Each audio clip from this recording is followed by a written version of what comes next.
Thailand ট্যুরের আরও একটি নতুন পর্বে আপনাদেরকে স্বাগত জানাই। আজ থাইল্যান্ডে আমাদের তৃতীয় দিন। তো আজকে আমাদের গন্তব্য হচ্ছে পাটায়া থেকে পাবলিক বাসে করে কিভাবে আমরা ব্যাংককে পৌঁছাবো।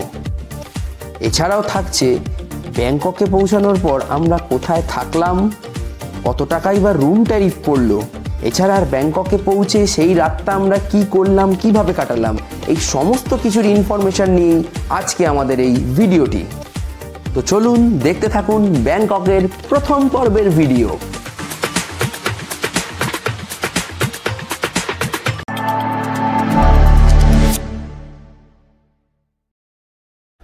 সো আমাদের ওখানে হোটেল চেক আউট করলে যেমন আমরা হোটেলে যে রিসেপশন আছে সেখানে এসে চাবিগুলো দিই, এখানে কিন্তু সেই ব্যাপার স্যাপার নেই। এখানে ব্যাপার স্যাপার পুরোপুরি আলাদা।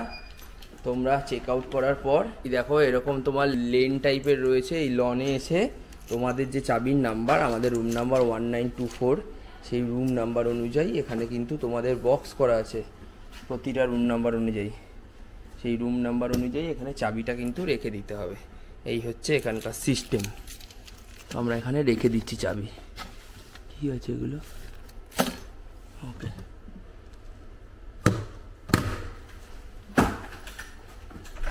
আমরা এখন রয়েছি পাটায়াতে ডে 3। তো আমরা হোটেল চেক আউট করে এখন রওনা দিচ্ছি পাটায়া বাস টার্মিনালের উদ্দেশ্যে, এসি বাস টার্মিনাল। তো হোটেল থেকে এসি বাস টার্মিনাল আমরা একটা বোল্টের ইকোনমি ক্লাসে গাড়ি বুক করে নিয়েছি 4 জন বসার। তো 102 ভাটের বিনিময়ে আমাদেরকে বাস টার্মিনালে নিয়ে যাবে এবং বাস টার্মিনাল থেকে আমরা সোজা চলে যাব ব্যাংককে, যেটা 2 থেকে 3 ঘন্টা মতো সময় লাগবে। তো আমি আপনাদের বলে রাখি, এইভাবে যদি আপনারা ঘুরতে পারেন তাহলে কিন্তু খুব কম খরচায় খুব ভালোভাবে আপনারা জার্নিটা উপভোগ করতে পারবেন, কারণ এখানে সমস্ত ট্রান্সপোর্টই এসি ট্রান্সপোর্ট, কোনো প্রবলেম হবে না যদি নিজেরা ঘোরেন। তো চলুন এখন যাই বাস টার্মিনালসে। তো চলে এসেছি বাস টার্মিনালসে, যেখান থেকে আমাদের ব্যাংককের উদ্দেশ্যে বাস ছাড়বে। তো এখানে কিন্তু পার হেড 131 ভাটের বিনিময়ে তোমরা টিকিট কাটতে পারবে। আর টাইমিংটা দেখিয়ে দিই, এই হচ্ছে বাস টাইমিং, পাটায়া টু মসজিদ যাওয়ার বাস।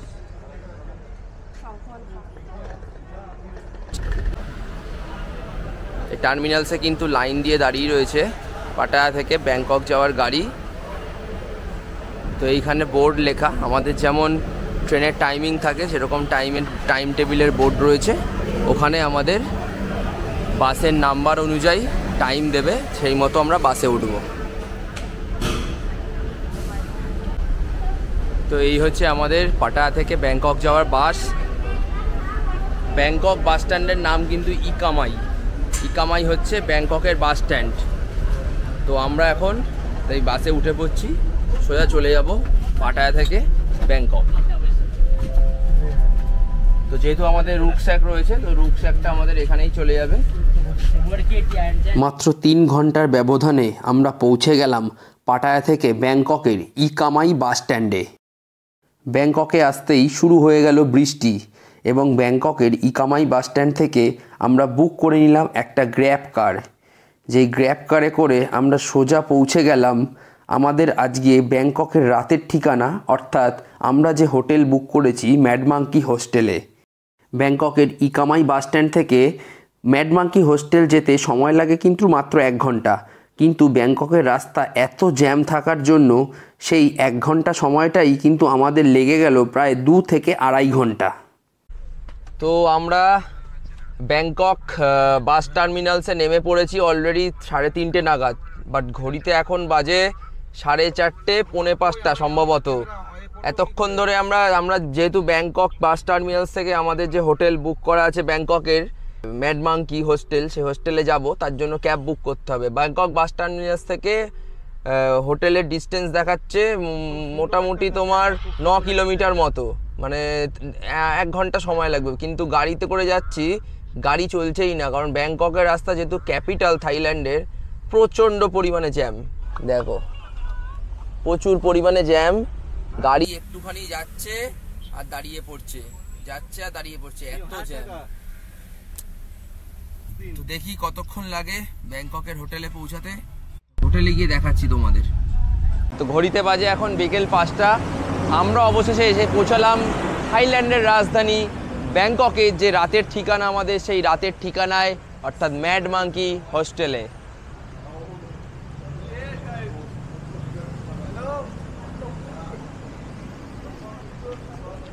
তো ভিতরে যাই, দেখি। আমাদের যেহেতু আগে থেকে বুক করা আছে, তার জন্য রিসেপশনে গিয়ে কথা বলে নিই, কী কী প্রসিডিওর, চেক আউট চেক ইনের দেখে নিই। তো এই হচ্ছে ম্যাড মাঙ্কি হোস্টেলের আমাদের লন। তো আমাদের রুম দিয়েছে এই 314 নম্বর রুম। ঢুকেই এই প্রথমে বাথরুম, আর আমরা হচ্ছি এরকম টাইপের রুম পেয়েছি। দেখো একটা রুমে 4টে করে বেড, এই একটা বেড, এই একটা বেড, এই একটা বেড, এই একটা বেড। আর গোড়া কি বলছে শুনে নাও। এই রাজার জায়গা ছেড়ে আমরা প্রজার জায়গায় এসেছি। হ্যাঁ, কত সুন্দর আধুনিক লাইফস্টাইলে বসবাস করছিলাম, এসে গেলাম এবার একটা গ্রামে। ম্যাড মাঙ্কি না তাই হোক। তো এই রুমে আমাদের 2 দিন থাকতে হবে, কিছু করার নেই, থাকবো। চলো, এটাই নাকি বিখ্যাত এখানকার, সারা Pattaya famous, world famous mad monkey. রুমে কিছুক্ষণ রেস্ট নেওয়ার পর আমরা নিচে নেমে পড়েছিলাম ম্যাড মাঙ্কি হোস্টেলের ভিতরটাকে এক্সপ্লোর করার জন্য। অ্যাকচুয়ালি নিচে নেমে যেটা দেখতে পারলাম, এখানে কিন্তু প্রচুর দেশ বিদেশের ইয়াং জেনারেশান ভর্তি, যারা কিন্তু এখানে এসছে শুধুমাত্র থাকার জন্য না।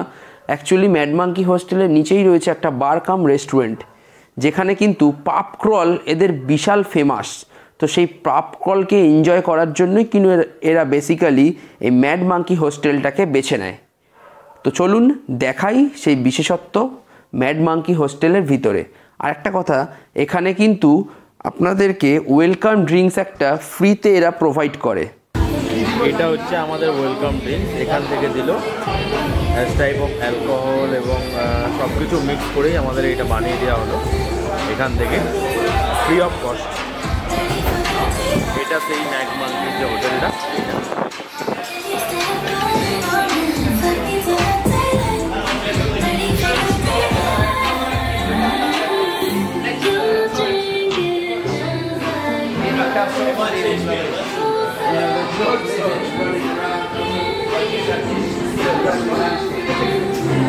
এখানকার লাইফস্টাইলটা নাইটে একটা আলাদাই একটা মানে সাইন, মানে আলাদাই একটা মজা।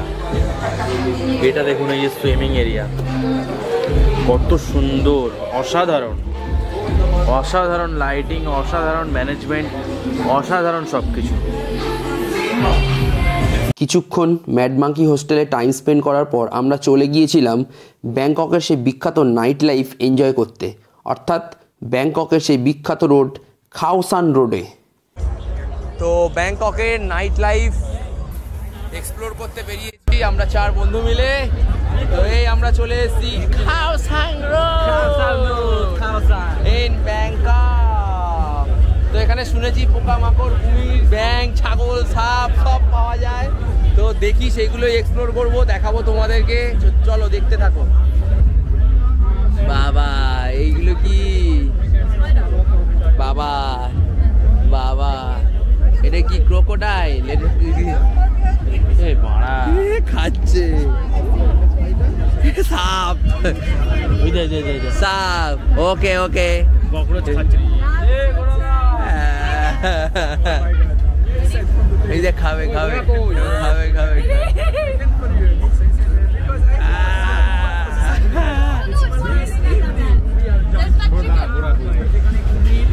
পোকামাকড় আপনারা সবাই পাবেন, সাপ টাপ সব কিছু আপনাদেরকে দেখাবো।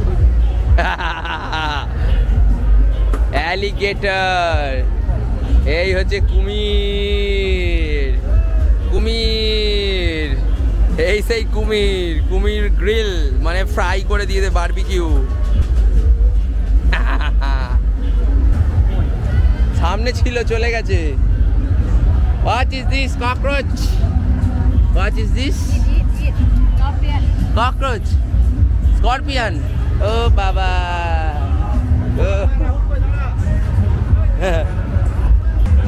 Tom Yum Goong.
খাওসান রোডে কিছুক্ষণ ঘোরাঘুরির পর যেটা বুঝতে পারলাম, এটা হচ্ছে আমাদের কলকাতার বেসিক্যালি জাকারিয়া স্ট্রিটের মতো একটা রাস্তা, যেখানে রাস্তার দুধারেই রয়েছে প্রচুর বার এবং বিক্রি হচ্ছে ফুটপাথগুলোতে বিভিন্ন সাপ, ব্যাঙ, কুমির, বিভিন্ন পোকামাকড়, ঠিক আছে, এসবের ফ্রাই, এসবের মাংস, এগুলো বারবিকিউ করে তোমাদেরকে দেবে।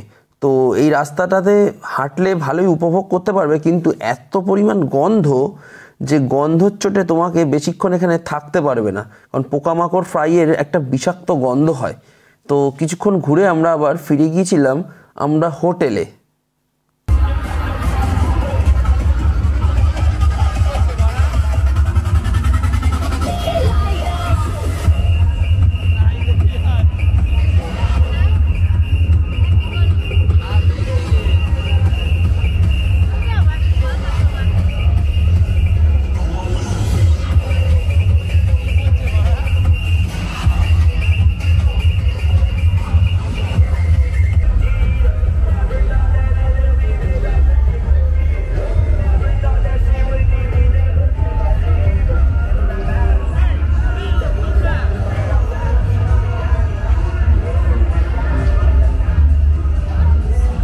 খাওসান রোড থেকে ফেরার পথে 7-Eleven থেকে আমরা কিনে নিয়েছি আজকে রাতের ডিনার। চিকেন কারি নিয়ে এসেছি, তো এটাই রাতের ডিনার। আর অভিক সুইট কর্ন খেয়েছে আর একটু মুড়ি খেয়ে নিচ্ছে, মুড়ি চানাচুর, যেহেতু আমরা এগুলো ক্যারি করেছি, পেঁয়াজ দিয়ে খেয়ে নিচ্ছে। এই খেয়েই আমাদের আজকে রাতটা কেটে যাবে। আর দুজন আছে, তারাও এই একই জিনিস খেয়েছে। তো একটা কথা বলি, মিট মাঙ্কিতে একটু কষ্ট আছে, প্লাস এগুলো খাবারের এলাও নেই। আমরা লুকিয়ে লুকিয়ে এনেছি ব্যাগে করে, তাই নয় বাইরের ফুড কিন্তু আউটসাইড ফুড এলা অ্যালাউ করে না। তো এই যে ভাত আর এই চিকেন খাচ্ছি, পোলাও টাইপের ভাত আর চিকেন, এটা আমাদের 7-Eleven থেকে কিনেছি। ওরা কিন্তু গরম করে দেয় খাবার। তো এটার দাম পড়েছে, আমাদের কাছ থেকে নিয়েছে এটা 69 ভাট। তো এটা প্যাকিং করা থাকে, এরকম টাইপের ফোল্ডেড প্যাকিং করা থাকে। তো এটা খুলে কিন্তু ওনারা গরম করে দেয়। তবে ইয়ং জেনারেশনের জন্য একটা কথা বলে রাখি, ব্যাংকক এই মিট মাঙ্কি বলো, ব্যাংককের রাস্তাঘাট যারা ইয়ং জেনারেশন তাদের জন্য একদম ভালো লাগবে না, একদম শুনশান নিস্তব্ধ। এটা একদম মানে ফ্যামিলি এরিয়া এবং রেসিডেন্সিয়াল এরিয়া। ইয়ং জেনারেশনের জন্য যদি বলি বেস্ট, আমরা যেটা ঘুরে এসেছি পাটায়া, একদম সেটা হচ্ছে অরিজিনালি বেস্ট এরিয়া। আর ম্যাড মাঙ্কির ব্যবহার একদম বাজে, অনেক ব্লগার অনেক কিছু বলে ইউটিউবে। আমরা এখানে এসেছি, আমরা রিভিউ অনুযায়ী আমি বলতে পারি 100% এটা সম্পূর্ণ ফেক। এখানে ইন্ডিয়ানদের প্রায়োরিটি দেয় না, শুধুমাত্র কতবার বললাম ইন্ডিয়ান গান ছাড়ার জন্য, তাও আমাদের ছাড়লো না। শুধুমাত্র বিদেশি গান ছাড়ছে, ইংলিশ গান, স্প্যানিশ গান ছাড়ছে, খুবই বাজে বিহেভিয়ার। এবং মিট মাঙ্কি সম্বন্ধে যাদের যা আইডিয়া আছে সব ভুল, একদম ফেক, একদম বাজে। এবং যারা ইউটিউবার এই ব্লগ গুলো করে তাদের ব্লগটাও আপনারা দেখা উচিত না আমার মনে। আপনারা যদি আসেন তো অবশ্যই মেডবাঙ্কিতে কখনোই আসবেন না, অন্য কোনো হোটেল বুক করবেন, একদিন বা দুদিনের বেশি থাকবেন না, কারণ ভালো লাগবে না তাহলে। একদম বেস্ট ইয়াং জেনারেশনের থাইল্যান্ড আসলে বেস্ট পাটায়াতে চলে যাও সোজা, নো ব্যাংকক। ওকে, এই ছিল ব্যাংককের প্রথম দিনের অভিজ্ঞতা। তো সেটাই আমি আপনাদের সঙ্গে শেয়ার করলাম ভিডিওর মাধ্যমে। তো ভিডিওটি যদি ভালো লেগে থাকে তাহলে অবশ্যই লাইক, কমেন্ট এবং বেশি বেশি করে শেয়ার করবেন, এবং অবশ্যই আমার চ্যানেল এক্সপ্লোরার দ্বীপকে আপনারা সাবস্ক্রাইব করতে ভুলবেন না। তো আগামী পর্বে আমি আপনাদেরকে দেখাবো ব্যাংককের দ্বিতীয় দিনে পুরো ব্যাংকক শহর আমরা কিভাবে ঘুরলাম, কি সাইট সিন দেখলাম তারই ভিডিও। তো ততক্ষণ সবাই সুস্থ থাকুন, ভালো থাকুন, দেখা হচ্ছে আপনাদের সঙ্গে আগামী পর্বে।